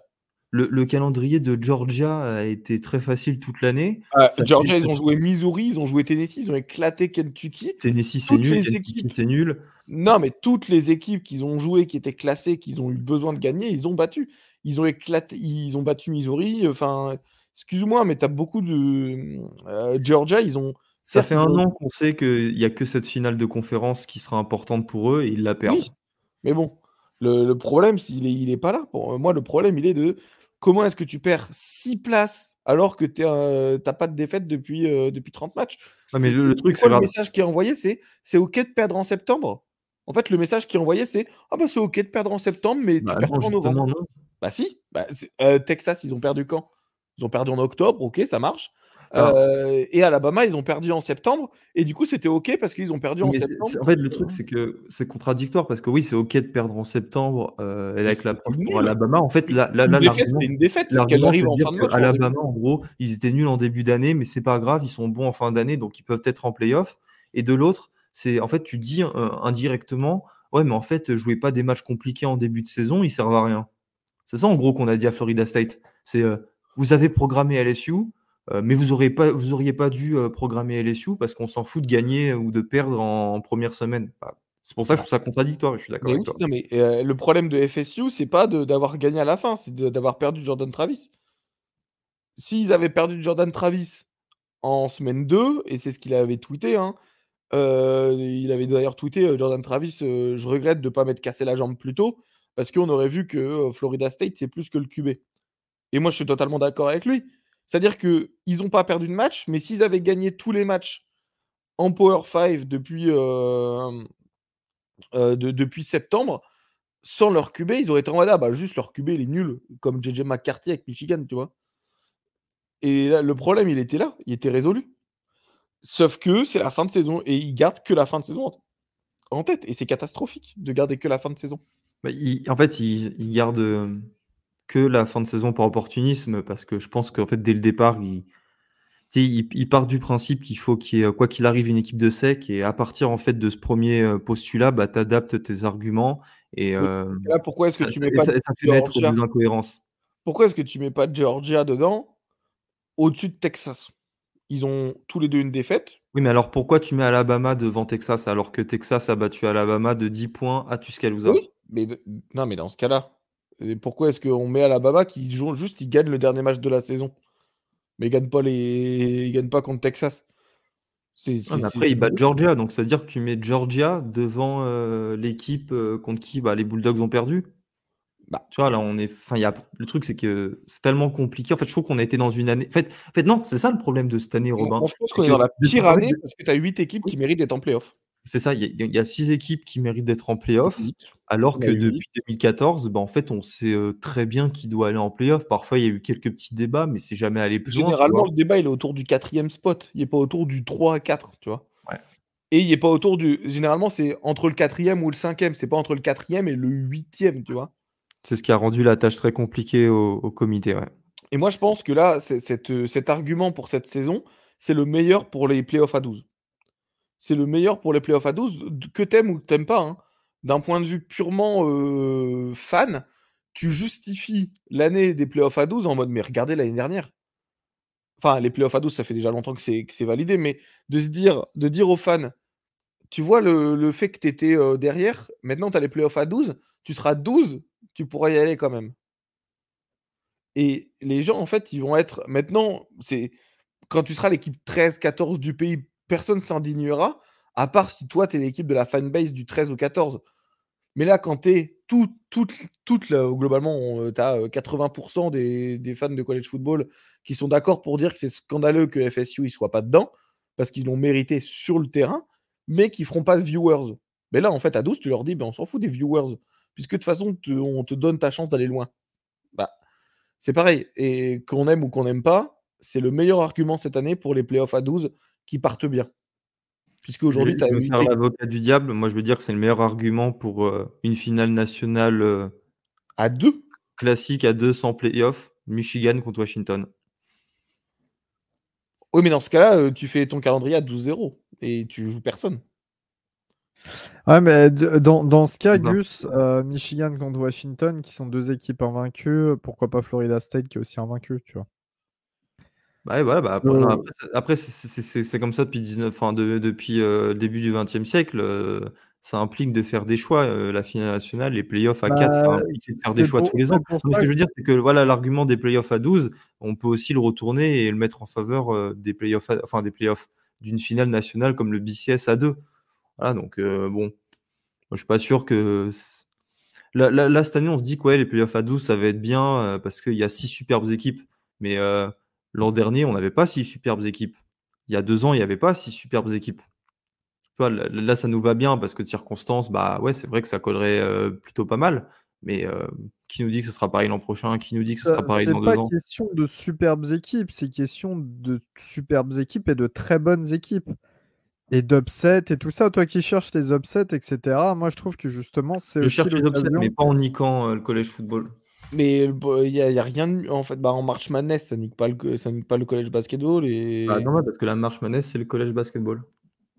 mais ça se trouve Bref, en tout cas, 30 ans. là, on Non, se mais lance ça se Ouais, trouve c'est un dans débat. 30 ans. Dans 30 ans, tes playoffs à 12, c'est le college football, tu vois. C'est l'identité du college football. On se penche sur un autre débat. Moi, ce dont j'aimerais quand même traiter, donc c'est que, comme vous le savez, les auditeurs, Michigan va affronter Alabama. On a vu la réaction des joueurs de Michigan au moment de l'annonce d'Alabama. Et ça prouve bien que Florida State n'allait pas faire un match-up, tu vois. Ah, c'est eux les vrais perdants. Ils sont pas bien. Ils étaient pas bien au moment de l'annonce. Ah ben oui, mais parce que justement, Michigan, ils auraient été trop contents que ça soit Florida State, parce que sur le terrain, il n'y aurait pas eu match. Il n'y aurait pas eu match. Ils auraient affronté une équipe qui a que un running game avec un QB qui convertit 30% de ses passes. Ah, frère, évidemment que tu es content. Moi, ça me rappelle Michigan, justement. Une équipe qui joue Michigan. Ça aurait été un match genre similaire de part et d'autre. Une bonne défense. Michigan qui joue Michigan, ils sont contents parce que voilà. Vrai, mais là, tu stacks la boxe, tu mets 8 mecs dans la boxe et c'est bon, tu vois. Mais là, ça va jouer à Alabama. Attention à Michigan. Hein. Attention à Michigan qui peut se faire éclater. Et l'autre match, en tout cas, ça va être des matchs. Les gars, je veux bien que Michigan, il n'y ait pas une unanimité folle, mais il ne faut pas exagérer non plus, non?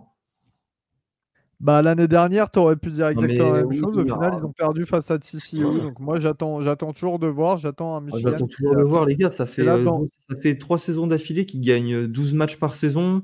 Ça fait 3 ans qu'ils battent Ohio State. Qui font quoi en playoff? Et Ohio State, est-ce que ça fait pas 3 ans face à une équipe historique? Ils perdent face au Georgia 2021. Ohio State, ça fait pas 3 ans que c'est décevant. Ah oui, mais en fait, moi, ce qui m'énerve, c'est de toujours vouloir dire ce qui va dans son sens. Mais non, mais Michigan, ça fait 2 ans, parce que là, ça sera la 3e année, qui se casse la gueule en playoff. Et à un moment donné, je suis désolé, j'attends de voir. Ils se cassent pas la gueule, ils sont cassés la gueule une fois. Bah 2, et l'année d'avant 2 fois. Ah bah excuse-moi, donc en fait, quand tu perds face à Georgia 31-14, tu te casses la gueule. Bah 31-14, il y a non-match, sachant que je crois qu'à mes souvenirs, c'était dans le garbage time qui marque leurs 14 points. Donc excuse-moi, mais c'est non-match. Non, je suis désolé. Pour l'instant, moi, j'attends de voir une vraie équipe de Michigan solide, comme ça monte tout au long de la saison. Et c'est 34-11, et en effet, 34-11 avec 10 points dans le dernier quart-temps face à Georgia. Et 3 points au deuxième. Donc voilà, non, c'était un non-match. Non, pour l'instant, Michigan a beaucoup à prouver. C'est pas soit t'es champion, soit t'es nul. C'est qu'il n'y a pas eu match. Mais il n'y a pas eu match contre. Ils se sont fait éclater en playoff, c'est un fait. Mais vous parlez de Michigan comme si c'est une équipe de merde. On regarde le même Michigan depuis 3 ans ou pas? Mais c'est pas beau à voir. Ça gagne des matchs, mais c'est pas beau à voir. Ce que je te dis, c'est pas que c'est une équipe de merde, c'est que c'est une équipe qui, au moment le plus important de l'année, après avoir fait le V-Game qui est extrêmement dur, évidemment, bah, à chaque fois, là, jusqu'à présent, ça n'a pas répondu aux attentes qui sont autour de cette équipe qui, chaque année, est présentée comme... ça n'a pas répondu une fois face à TCU. Ça n'a pas répondu une fois aux attentes face à TCU. Et face à Georgia 31, 34, il marque 8 points au dernier quart-temps. Avec Cade McNamara et avec Jim McCarthy. C'est la première année tu peux coacher à Michigan de perdre face à Georgia, putain. Mais c'est un non-match. Quand tu perds avec dignité, tu perds avec dignité. Quand tu perds, quand tu te fais ouvrir pendant 4 quarts-temps, c'est un non-match. Que ce soit Georgia, que ce soit n'importe quelle équipe dans le pays. Sont nuls alors. C'est un non-match. Oh, pitié. Non, mais je trouve. Arrête de faire ton Daniel Riolo là avec le. Mais non, je fais pas de Riolo. J'ai rien à foutre de Riolo. Mais c'est pas ça. C'est qu'à un moment, genre, faut arrêter de défendre. Quand une équipe se chie dessus, faut arrêter de la défendre. C'est tout. L'équipe, elle s'est chiée dessus pendant 2 ans. J'ai le droit de pas y croire pour la 3e année. Après, très bien, s'il gagne. Non, je dis pas y croire. Je dis qu'il y a une différence entre dire j'en ai rien à foutre que Michigan a du mal dans les matchs importants et Michigan va se faire éclater par Alabama. Tu vois, je pense qu'il y avait un juste milieu à trouver entre ces deux takes, non? Bah alors, c'est que Michigan perd d'un touchdown face à Alabama. Là, ça sera le juste milieu, en effet, par rapport à ces 2 dernières années. Ce qui est quand même bien différent de Michigan va se faire éclater par Alabama, non? Oui, mais moi, j'ai pas la certitude. J'ai absolument pas la certitude que Michigan va se faire éclater par Alabama. J'ai juste dit que les joueurs de Michigan étaient un peu dégoûtés, avaient de l'appréhension par rapport à ça. Évidemment, tu as de l'appréhension de jouer à Alabama plus que Florida State dans l'état où est la QB situation du côté de FSU. Mais à côté de ça, ils vont aussi affronter un des Alabama les plus faibles de ces dernières années, il faut dire ce qui est. Et ça laisse beaucoup d'espoir pour Michigan tout de même. Michigan est l'équipe numéro 1 du pays, tout ça. Moi, seulement ce que je dis, c'est que dans les moments importants, Michigan, quand on y croyait à peu près, c'est pas passé. C'est même très mal passé pour le coup. Cette année, on va voir. Donc c'est pour ça que je ne vais pas vendre la peau de l'ours avant de l'avoir tué. Tout simplement. C'est aussi simple que ça. Et non, je fais pas le Daniel Riolo, j'en ai rien à faire. Tu peux m'appeler Hervé Penaud, plutôt, s'il te plaît. Bref. Je crois qu'on a tout dit, les gars. Non? Non, on n'a pas dit que j'étais déçu. Non, je pense qu'on peut finir sur ça, mais il reste quand même des super beaux matchs à jouer, quelques ball games qui vont être intéressants, notamment le Georgia Florida Oui. State. Tu Et peux je dire pense, les boules du Nouvel An, s'il te plaît? ouais, du coup, on a le bowl du Nouvel An le plus important, qui est le New York Six, enfin, qui est la demi-finale pour le college football, qui est le Texas contre Washington au Sugar Bowl. Du coup, moi, j'ai pas les heures américaines, enfin, les heures européennes. On fera un épisode preview des bowls. Et ouais, Juste ça doit être à 2h45 du matin.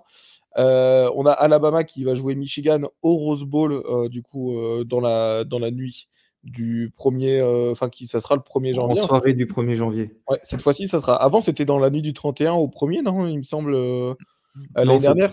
L'année c'est pas tout dernière. le temps le premier, mais c'est jamais dans la nuit, c'est toujours Ouais. à 22h, 23h dans ces Oui, mais eaux-là. par exemple, il me semble que l'année dernière, le 1er janvier, ils avaient, puisque Georgia avait manqué enfin, Ohio State avait manqué le coup de pied pile au moment où c'était le Nouvel An. Oui, mais c'était pas le Euh, Rose Bowl. non, c'était pas le Rose Bowl, non, mais c'était Ah oui, normalement. ça dépend des bowls, oui. Oui, c'est ça, ça dépend des bowls, évidemment. On a également le fameux Fiesta Bowl, hein, qui est un bowl du Nouvel An entre Oregon et Liberty. Finalement, on a le Georgia contre Florida State, qui aurait été censé certainement être le premier contre le quatrième en playoff. À l'Orange Bowl, hein, donc du coup, moi, c'est à 16h, donc ce sera à 22h en France le 30 décembre, donc le samedi. Et on aura également au Chick-fil-A Peach Bowl Ole Miss contre Penn State. Donc là, on a tout ça. Et il nous reste le dernier, le Cotton Bowl, entre Missouri et Ohio State, du coup, vers 2h du matin, le 29 décembre, le vendredi 29 décembre. On reviendra pour la preview de tous les bowls. Il y a aussi un très joli Arizona-Oklahoma, un NC State-Kansas State, un Oregon State Rutgers-Miami. Notre-Dame, ouais. Il y a, oui, bon, là, Oregon State Notre-Dame au Sun Bowl. Tu as un D'autant plus Auburn-Maryland que, qui sera très joli aussi. par Euh, exemple, bah, tiens, ce genre de match, notamment le Oklahoma-Arizona, à mon avis, il va y avoir peu de opt-out, tu vois, parce que t'as des joueurs qui ont plus à gagner à jouer ce match que ne pas le jouer. Je pense que ça va être des beaux matchs assez intéressants avec de la compétitivité. Ouais, et d'ailleurs, en parlant d'opt-out, je pense on en parlera lors de l'épisode, mais moi, je serais pas surpris que Florida State décide d'opt-out beaucoup, beaucoup de joueurs, histoire soit d'envoyer un message, notamment auprès du comité, en disant bah, moi, je veux pas jouer votre bol de merde si je vais pas en playoff, mais également de ne pas se perdre la face, parce que s'ils se font éclater par Georgia, qui eux jouent normalement et qu'en fait, ils n'ont pas de QB, ça sera l'argument parfait pour le comité de dire mais regardez, en fait, ils se sont fait éclater. Ça servait à rien de les mettre en playoff pour avoir un non-match. Donc, ça risque très certainement d'avoir beaucoup de opt-out du côté de Florida State. Bref, voilà, je pense qu'on a tout dit. On se revoit bientôt, hein. Évidemment, on fera pas de 1 to 6 et d'épisodes là pour le Army Navy la semaine prochaine. Donc, je pense la prochaine fois que l'on se verra, ça sera pour la preview des bowls. Il y aura encore beaucoup de choses à dire parce qu'il y a 42 bowls, dont les demi-finales de playoff, le Sugar et le Rose Bowl. Sur ce, moi je vous dis à bientôt. Merci Robin et Elio d'avoir été là et voilà. Très Merci beau, beaucoup. très belle bowl season à vous tous. Merci Ouais, beaucoup. bonne season à tous. Salut Gus, salut Robin, salut tout le monde. Merci. Merci. Ciao.